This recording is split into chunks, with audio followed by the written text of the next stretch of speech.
सरकार मुफ्ती आजम के 14वें उर्स नूरी के अवसर पर रजा अकादमी ने पैगंबर साहब के सम्मान की रक्षा पर एक सम्मेलन का आयोजन किया, जिसमें बड़ी संख्या में अहले सुन्नत के उलेमा और मस्जिदों के इमामों ने भाग लिया। सुन्नी विद्वानों और मीडिया को संबोधित करते हुए कहा कि ग्रैंड मुफ्ती सैयदाना मौलाना मोहम्मद मुस्तफ़ा रजा खान बरेलवी इस सदी के पवित्र पैगंबर के सबसे बड़े रक्षक हैं। आज भी हम अपने भगवान के सम्मान के लिए हर बलिदान के लिए तैयार हैं। सरकार को मुसलमानों के धैर्य को कायरता नहीं समझना चाहिए। ये कब कहा जाएगा कि ये सब गोरे वर्चस्ववादियों के इशारे पर देश में धार्मिक अराजकता पैदा कर रहा है और यह एक जानबूझकर की गई साजिश है। इसलिए हम सरकार को खुले तौर पर चेतावनी देना चाहते हैं कि भारत में मुसलमान किसी का भी अपमान नहीं करते और हमारा इस्लाम की इजाज़त नहीं देता। कमज़ोर या कायर के रूप में भारत के मुसलमानों पर विचार ना करें। हम मातृभूमि के लिए हमारे पूर्वजों के बलिदान को जानते हैं। जब मुसलमानों को हंसी और मातृभूमि के लिए फांसी को चूम सकते हैं तो वे नबी के नाम पर अहंकार को बर्दाश्त नहीं कर सकते। यहाँ तक कि जब तुम पैदा नहीं हुए थे, हमारे पूर्वजों ने इस परीक्षा को अच्छे अंकों के साथ पास किया। भारत के संविधान के आलोक में हम पैगंबर के सम्मान की रक्षा, कानून का कार्यान्वयन चाहते हैं। हमें भारत के 4 करोड़ मुसलमानों की आवाज़ सुननी है। भारत नहीं तो याद रखना कि मुसलमानों के वोटों से ही आप गद्दी तक पहुँच सकते हैं। मुकर गए तो दिल दूर हो जाएगा।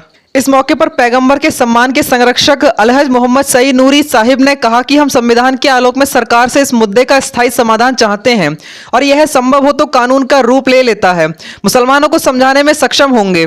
देश में धार्मिक घृणा फैलाने वालों को नियंत्रित करने के लिए हमें कानून का सहारा लेना होगा, ताकि हमारे पवित्र व्यक्तित्वों के खिलाफ अभद्र भाषा का इस्तेमाल करने वाले कट्टर आतंकवादियों पर अंकुश लगाया जा सके, ताकि उनके लिए एक अवसर हो। 2 धर्म आपस में लड़ने के लिए इस अवसर पर बरेलिया और उसके आसपास के विद्वानों और शेखों ने भाग लिया और कुछ सुझावों पर सर्वसम्मति से सहमति व्यक्त की। रजा अकादमी के प्रवक्ता मौलाना अब्बास रिजवी ने प्रस्तावों पर उलेमा से आम सहमति और समर्थन मांगा। उत्तर प्रदेश सरकार को पैगंबर के विधेयक को पारित करने की आवश्यकता है।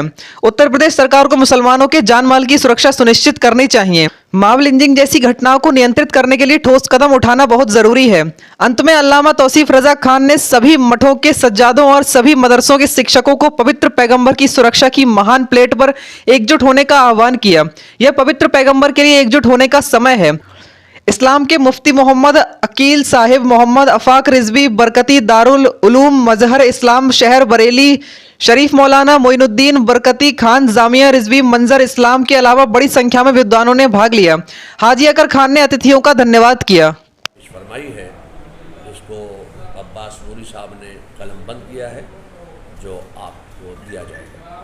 हुकूमत से भी इस मुतालिक कोई मुतालबा करने जा रहे हैं? हुकूमत से मुतालबा ये रखा है कि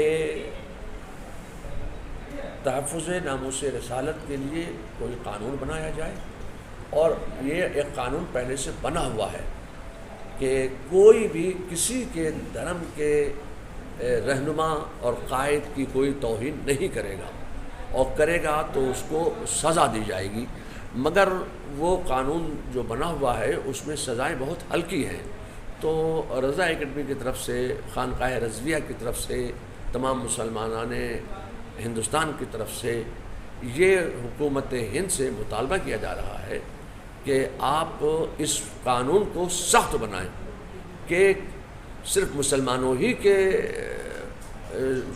धार्मिक गुरु और मजहबी पेशवा की शान में कोई गुस्ताखी ना करे, बल्कि किसी भी धर्म के गुरु की शान में कोई गुस्ताखी ना करे। इसका एक कानून बनाए और उसमें सज़ा बढ़ाई जाए। 7 से 10 साल तक की सज़ा उसमें होना चाहिए कि अगर कोई किसी के धर्म के गुरु के शान में कोई गुस्ताखी करता है तो उसको कड़ी से कड़ी सज़ा मिलेगी, ताकि लोगों के अंदर डर और खौफ पैदा हो और कोई इस तरह के हरकत ना करे।